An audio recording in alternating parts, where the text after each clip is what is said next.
दिल्ली हमारे देश की कैपिटल है और ये है हमारी कैपिटल की हसीन सड़कें।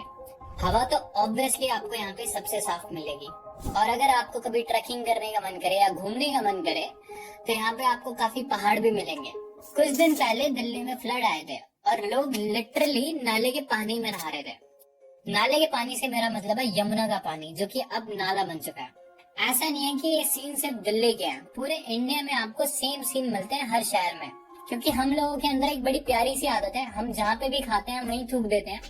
हम गाड़ी से कचरा उठाते हैं और डायरेक्टली बाहर फेंक देते हैं, क्योंकि ऑब्वियसली साफ करने वाला तो कोई और करेगा, हमारा क्या।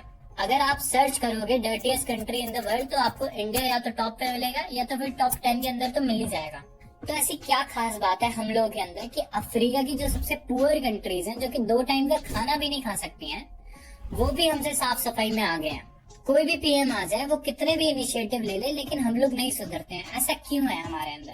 तो हम लोगों के अंदर इतनी प्यारी आदतें कैसे आई हैं, इसको समझने के लिए थोड़ा हिस्ट्री को समझना पड़ेगा और हमारा क्या इतिहास है उसको जानना पड़ेगा।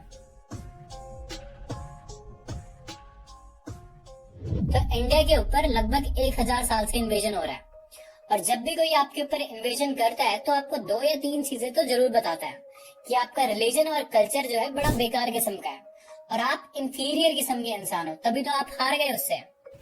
अब क्योंकि इस एरिया में लगातार इन्वेजन होता रहा है, इंक्लूडिंग करंट पाकिस्तान, तो यहाँ पे माइग्रेशन भी बहुत ज्यादा रही है। जिस एरिया में इन्वेजन नहीं हुई, जहाँ पे माइग्रेशन ज्यादा नहीं हुई, वो एरिया आज भी आप देखो बहुत ज्यादा साफ मिलेंगे। नॉर्थ ईस्ट इंडिया को अगर आप कंपेयर करोगे बाकी इंडिया से तो आपको नॉर्थ ईस्ट काफी साफ मिलेगा। इनफैक्ट मेघालय का एक गाँव है जो की क्लीनेस्ट विलेज है पूरे एशिया के अंदर।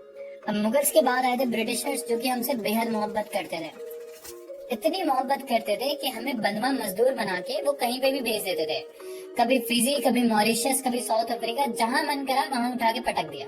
तो ब्रिटिशर्स जब आए तो उन्होंने कम्प्लीटली हमारा स्कूलिंग सिस्टम चेंज कर दिया, हमारा पहनावा चेंज कर दिया और हमें बोला कि भाई वेस्टर्न वैल्यूज को एक्सेप्ट कर लो, क्योंकि हम सुपीरियर लोग हैं और तुम पता नहीं क्या पहन के घूमते रहते हो। 1943 में जब बंगाल में फैमिन आया था तो विंस्टन चर्चिल साहब ने दोबारा हमारे लिए मोहब्बत का इजहार करते हुए बोला कि I hate Indians, Indians are beastly people with beastly religion, the famine was their own fault for breeding like rabbits. अब इतना प्यार क्योंकि ये लोग हमसे करते थे तो 1765 से 1938 के बीच में आज के एस्टिमेट के अकॉर्डिंग इन्होंने $45 ट्रिलियन यहाँ से चुराए थे और अपनी जरूरत के लिए, ताकि सामान को इधर से उधर ले जा सके, पूरी कंट्री के अंदर बढ़िया रेलवे सिस्टम बना दिया और सैनिटेशन के ऊपर कोई पैसा खर्च नहीं करा, जिसकी वजह से लोग डायरिया और कॉलेरा जैसी बीमारियों से मर रहे थे। तो 1947 में जो हमें देश मिला था वो बिल्कुल टूटा हुआ था, हर जगह लड़ाइयां हो रही थी, भूखमरी बहुत ज्यादा थी और एजुकेशन सिर्फ 12% थी। तो ऐसी सिचुएशन में कोई भी दूर दूर तक भी हाइजीन के बारे में नहीं सोच रहा था। ऊपर से क्योंकि ब्रिटिशर्स ने कोई वेस्ट मैनेजमेंट सिस्टम हमें बना के दिया नहीं, तो हमने भी सोचा कि हम क्यों ही बनाए, हम क्यों ही मेहनत करें, तो हमने भी नहीं बनाया और इसकी वजह से आज सारे शहर हमारे इतने सुंदर दिखते हैं और नदियां जिनको हम पूछते हैं वो अब नाले बन चुके हैं। यमुना दुनिया की सबसे डर्टीएस्ट रिवर में से एक है। ये नदी इतनी गंदी हो चुकी है कि ये झाग इसके ऊपर बन के तैरता है। सिवर का पानी डायरेक्टली यमुना के अंदर बहाया जाता है बिना कोई ट्रीटमेंट के।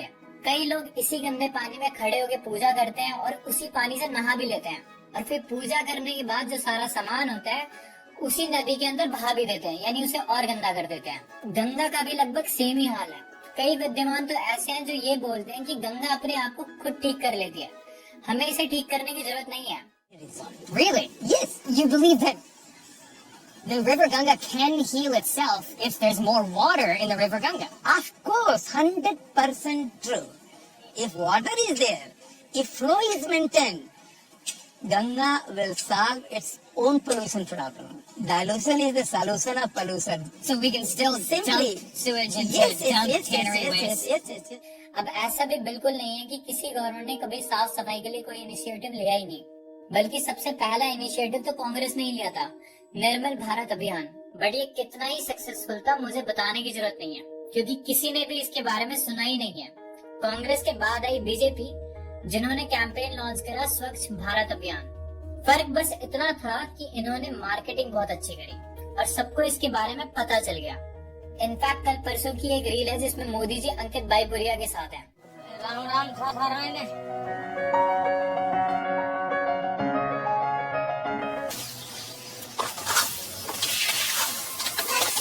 तो मार्केटिंग में तो इन्होंने कोई कमी नहीं छोड़ी, बट इस कैंपेन की अगर हम सक्सेस को एनालाइज करें तो इनका कहना ये है कि इन्होंने 40 मिलियन टॉयलेट्स बना दिए हैं और 100% सैनिटेशन का एक्सेस दे दिया है लोगों को। ये पेपर पे तो भले ही थोड़ा सच लगे, लेकिन अगर आपको सच्चाई देखनी है तो कोई भी ट्रेन पकड़ो और गांव की साइड को निकलो और हजारों लोग आज भी आपको सुबह पटरियों पर बैठे हुए दिख जाते हैं।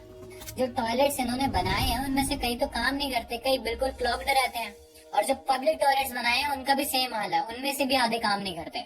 अब लैक ऑफ सैनिटेशन से कई तरीके की बीमारियां होती है लोगों के अंदर। एक रिपोर्ट के अकॉर्डिंग इंडिया के बच्चों की हाइट अफ्रीका के कई नेशन जो इंडिया से भी करीब है उनसे भी छोटी है। अब ऐसा होता है इसलिए क्योंकि प्रॉपर सैनिटेशन न होने की वजह से बच्चों की बॉडी में कई तरीके की बीमारियां हो जाती हैं, तो वो ढंग से न्यूट्रिशन को अब्सॉर्ब नहीं कर पाते, जिससे उनकी हाइट बढ़ती नहीं है। 32% बच्चों को इंडिया में स्टंटेड ग्रोथ की प्रॉब्लम है। अब शहर में जो लोग रहते हैं इनके लिए बड़ा आसान होता है गांव वालों को थोड़ा नीची नजरों से देखना और ये बोलना कि ये लोग तो होते ही ऐसे हैं, ऐसे ही रहते हैं, इनको कितनी ही सुख सुविधा दे दो ये लोग ऐसे ही करेंगे। बट शहर वाले भी कौन सा बहुत अच्छे तरीके से रहते हैं। गाड़ी में जा रहे होते हैं अपने बच्चों के साथ और रैपर उठा के बाहर फेंक देंगे। मेट्रो में जा रहे होंगे वहीं मूंगफलियां छील के खाएंगे और वहीं गिरा देंगे। कुछ लोग वहाँ बीड़ी फूक रहे हैं आजकल, और पान और पिचकारी से तो अपना पुराना रिलेशन है ही है।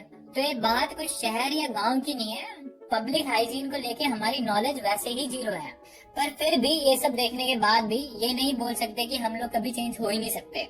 इंदौर को कई सालों से क्लीनेस्ट सिटी ऑफ इंडिया का अवार्ड मिल रहा है, लेकिन कुछ टाइम पहले इसका हाल भी बाकी शहरों की तरह ही था।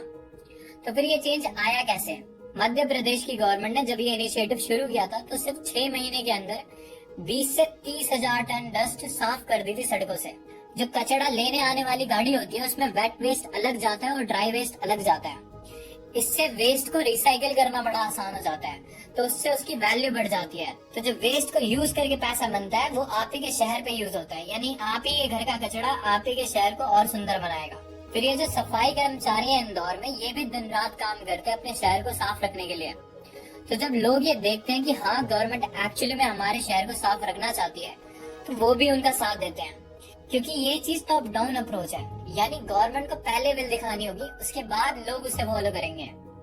जो भी चेंज आता है सोसाइटी में वो पहले एलीट में आता है, उसके बाद मासेस उसको फॉलो करती हैं। तो ऐसा नहीं है कि सिचुएशन कभी चेंज नहीं हो सकती, बट हाँ शायद इस चीज में टाइम थोड़ा ज्यादा लगे। लेकिन अगर गवर्नमेंट के विल हो और लोग साथ दें तो ये बेटर और क्लीन इंडिया शायद हम देख पाए।